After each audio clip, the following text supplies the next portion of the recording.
लंबे पैर वर्सेस छोटे पैर वाली बहू। गंगापुर गांव में भीमा और दीनू नाम के दो सगे भाई रहा करते थे, लेकिन बचपन से ही दोनों के बीच आपस में बिल्कुल भी नहीं बनती थी।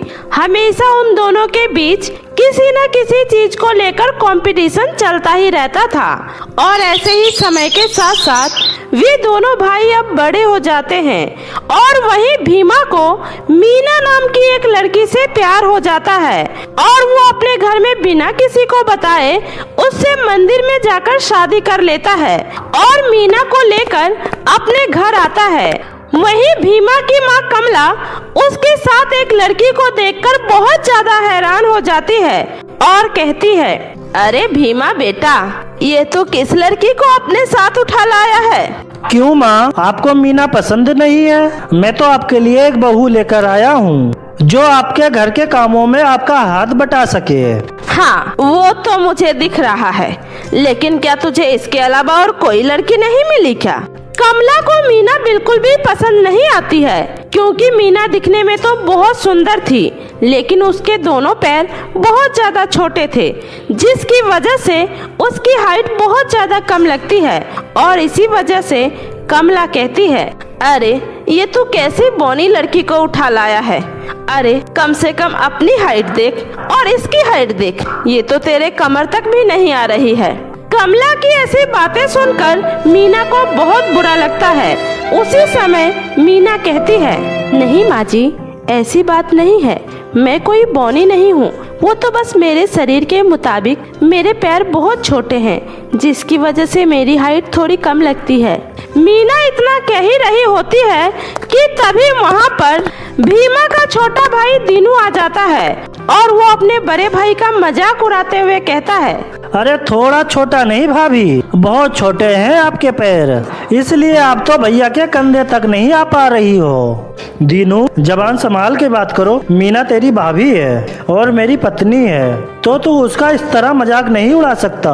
अरे क्यों नहीं उड़ा सकता हूँ मेरे प्यारे भैया, आपने तो इनसे शादी करके आपने हमारे घर की नाक ही कटा दी है। अब देखना, मैं माँ के लिए इससे भी ज्यादा सुंदर बहू लेकर आऊंगा, जिसकी हाइट भी आपकी पत्नी से ज्यादा होगी। दीनू की ऐसी बातें सुनकर मीना कुछ नहीं कह पाती, क्योंकि वो बेचारी कह भी क्या सकती थी। इसलिए मीना घर में आते ही कमला के कामों में हाथ बटाने लगती है और कमला से कहती है, माँ जी, आप मुझे बताइए क्या बनाना है, मैं बना देती हूँ, आप जब तक जाकर आराम कर लीजिए।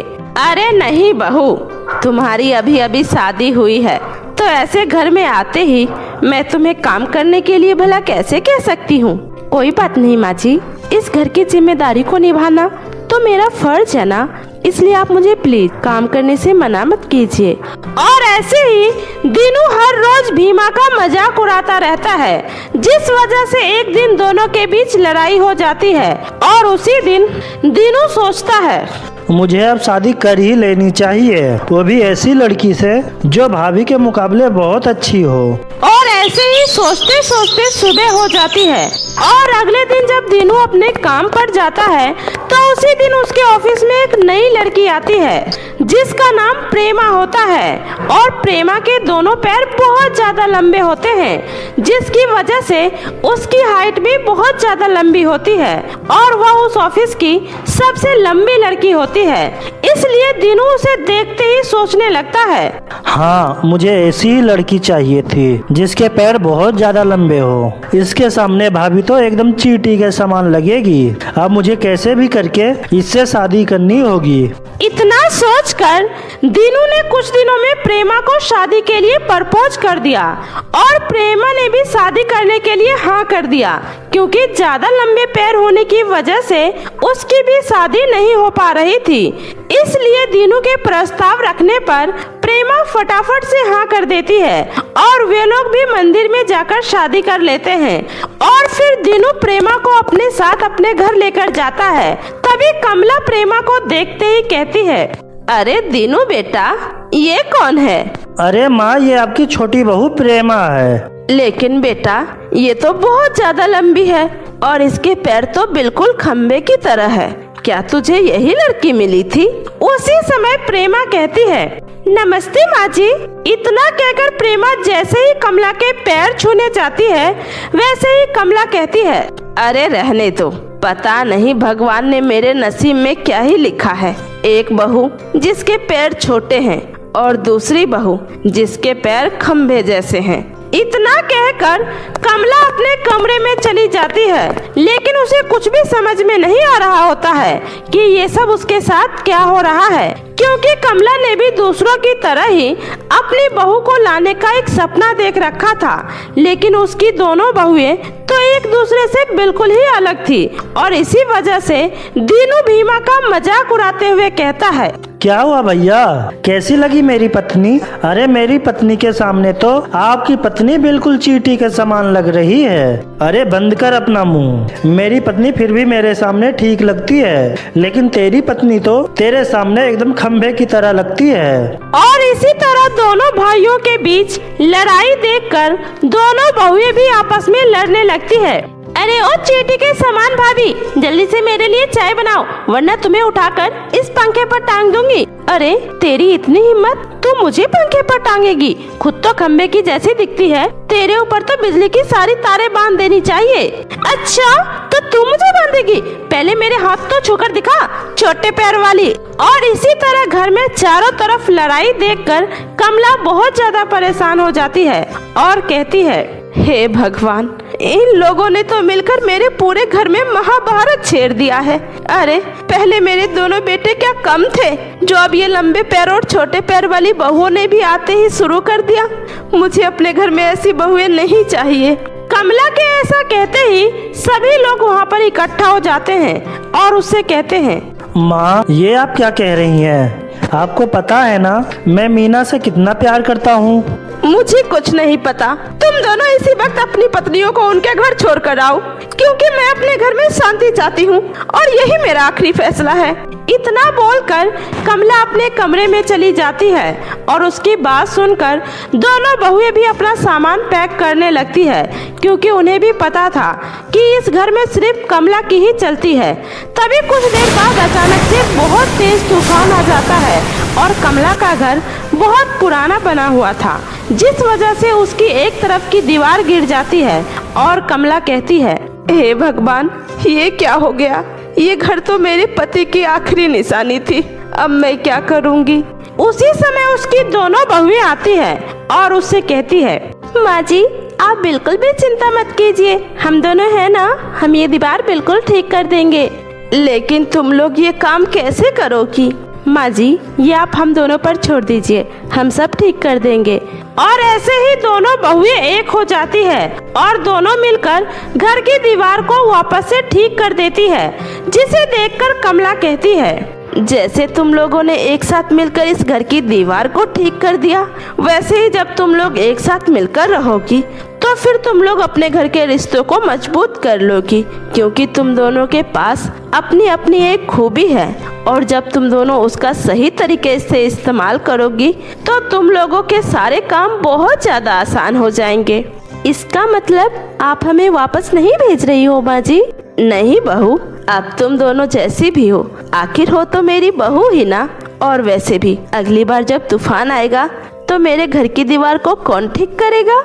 इतना कहकर सभी लोग खिलखिलाकर हंसने लगते हैं और उन लोगों के बीच जो भी नाराजगी होती है वो सब दूर हो जाती है और वे लोग सभी मिलकर एक साथ हंसी खुशी अपना जीवन बिताने लगते हैं। लव मैरिज वाली का जादुई लहंगा। राघव, मेरे घर में मेरी शादी की बात चल रही है, आखिर तुम कब मेरे घर रिश्ता लेकर आओगे? तुम परेशान मत हो गौरी, मैं जल्दी ही अपने घर वालों से इस बारे में बात करता हूँ। तुम्हें जो भी करना है राघव जल्दी करो।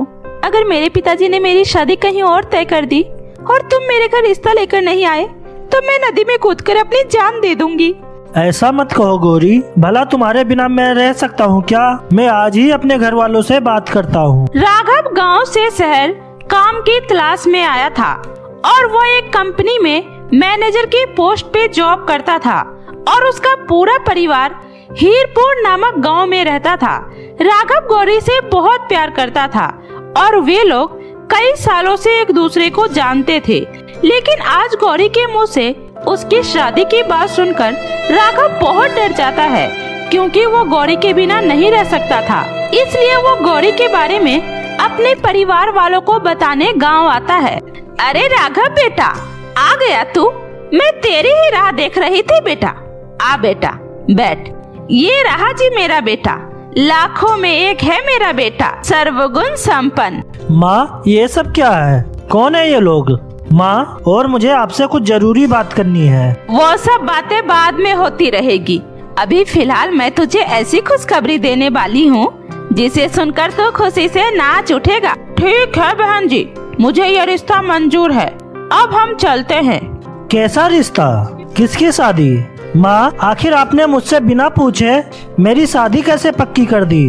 माँ हूँ मैं तेरी, और तेरा अच्छा बुरा बहुत अच्छे से समझती हूँ। और वैसे भी आज तक तूने मेरी कोई बात टाली है, और मेरी इस बात को भी तू नहीं टालेगा। अब चलकर मेरी होने वाली बहू के लिए कपड़े और फल खरीदने हैं। चल मार्केट चलते हैं। माँ, मैं ये शादी नहीं कर सकता। माँ, मैं शहर में गौरी नाम की लड़की से प्यार करता हूँ और मैंने उससे वादा किया है, उसकी शादी होगी तो मुझसे ही होगी। राघव की ये बात सुनकर उसकी माँ शकुंतला राघव से काफी ज्यादा नाराज हो जाती है। राघव अपनी माँ को समझाने की बहुत कोशिश करता है, लेकिन वो नहीं मानती है। ठीक है, अगर तुमने फैसला कर ही लिया है तो मेरी भी एक बात कान खोलकर सुन ले। अगर तुमने उस शहरी लड़की से शादी की तो आज के बाद से तेरा और मेरा कोई रिश्ता नहीं रहेगा। और हाँ, उस लड़की और तुम्हारे लिए आज के बाद मेरे घर में कोई जगह नहीं है। जा, निकल जा मेरे घर से। राघव दुखी मन से शहर आता है और गौरी को सारी बातें बताता है। उसके बाद दोनों मंदिर में जाकर शादी कर लेते हैं और फिर राघव गौरी को एक छोटे से किराए के मकान में लेकर जाता है।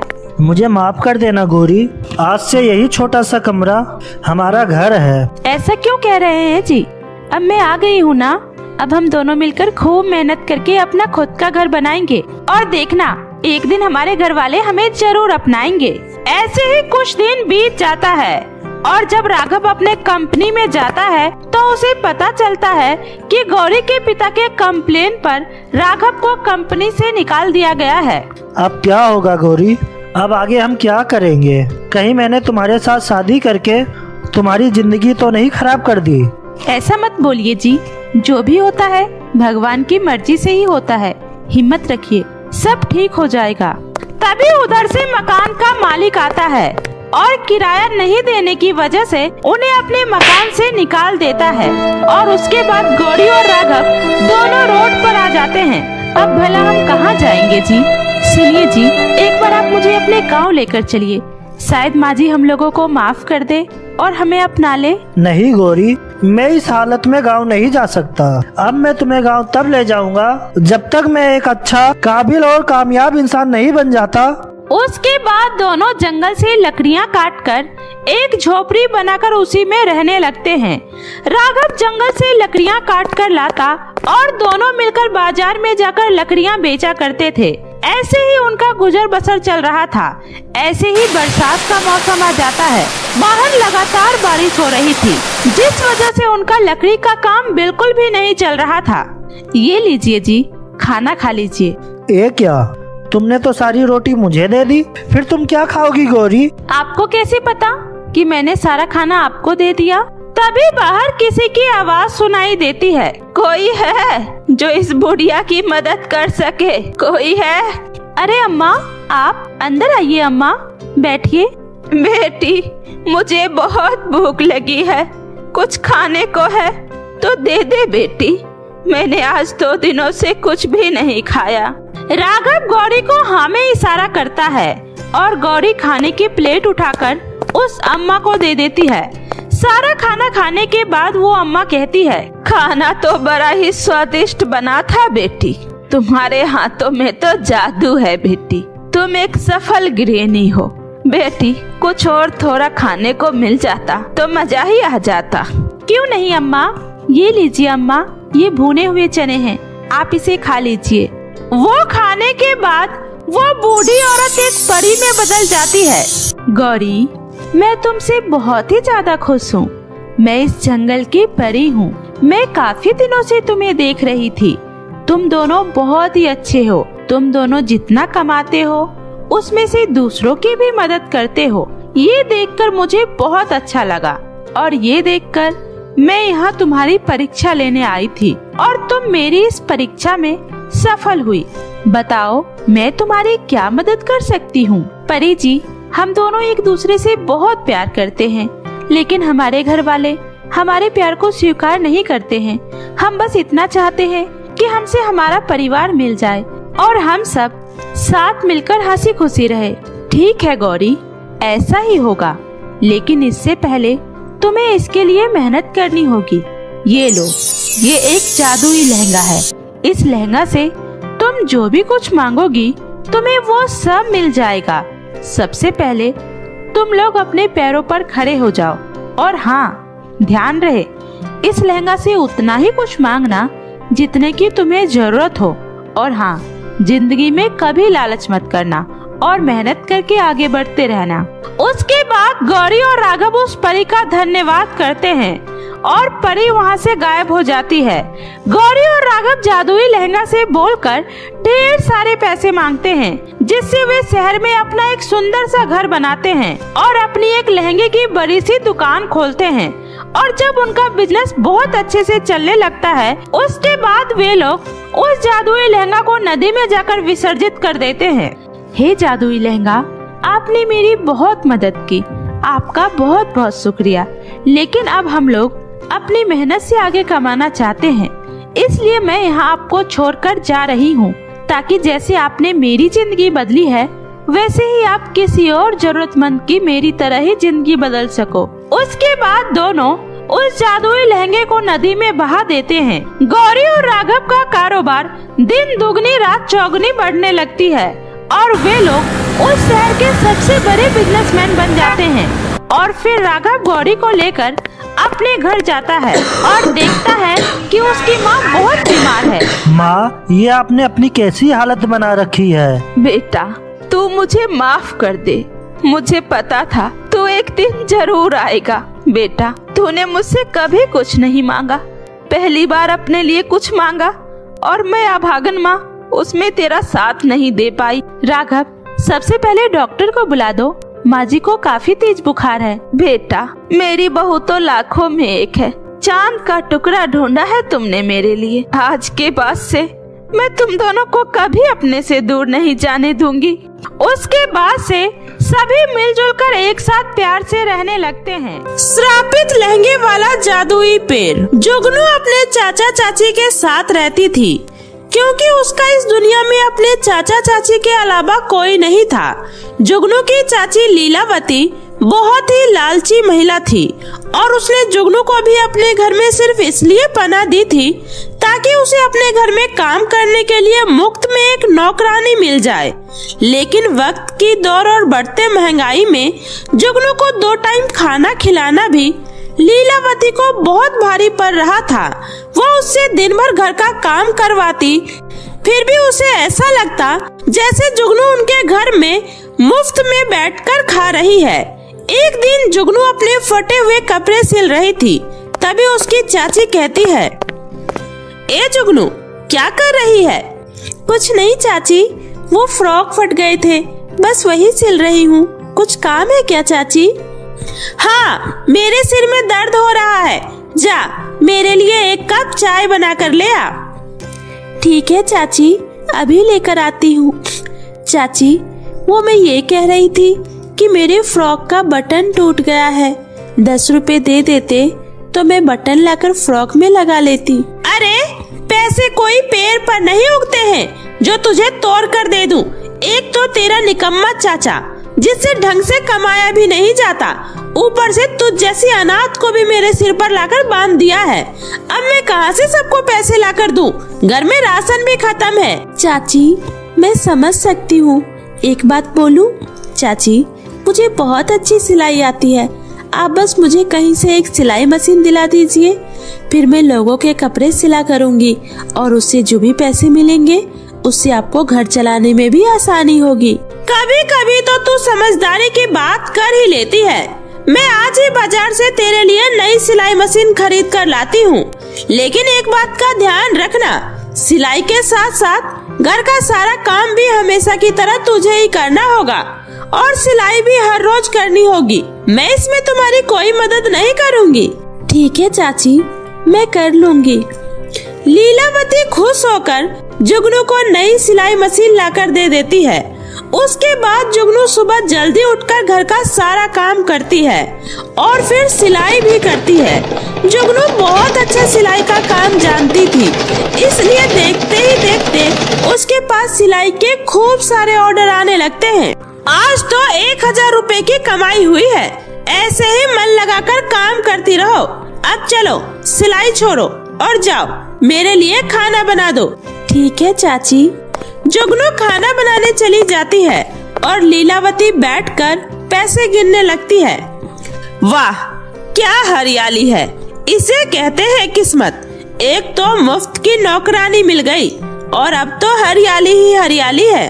तभी उधर से जुगनू का चाचा गंगाराम आता है। ये सब क्या है भाग्यवान, मेरी कमाई के पैसे क्या कम पड़ रहे थे जो तुम उस बेचारी से इतनी छोटी उम्र में इतना काम करवा रही हो? क्यों उस बेचारी पे इतना जुल्म कर रही हो? एक तो बेचारी पूरे दिन और देर रात तक जग कर तुम्हारे लिए पैसे कमाती है, ऊपर से तुम्हें घर का काम भी नहीं किया जाता जो तुम उससे घर का काम भी करवा रही हो। देखो जी, घर के कामों में तुम्हें दखल देने की जरूरत नहीं है और ऊपर से घर के काम ही कितने होते हैं और लड़कियां घर का काम नहीं करेगी तो और कौन करेगा? अरे लीलावती, पैसों का इतना लालच अच्छा नहीं है, कहाँ लेकर जाओगी इतने पैसे? देखो जी, मैं जो भी कर रही हूँ आपकी भलाई के लिए ही कर रही हूँ।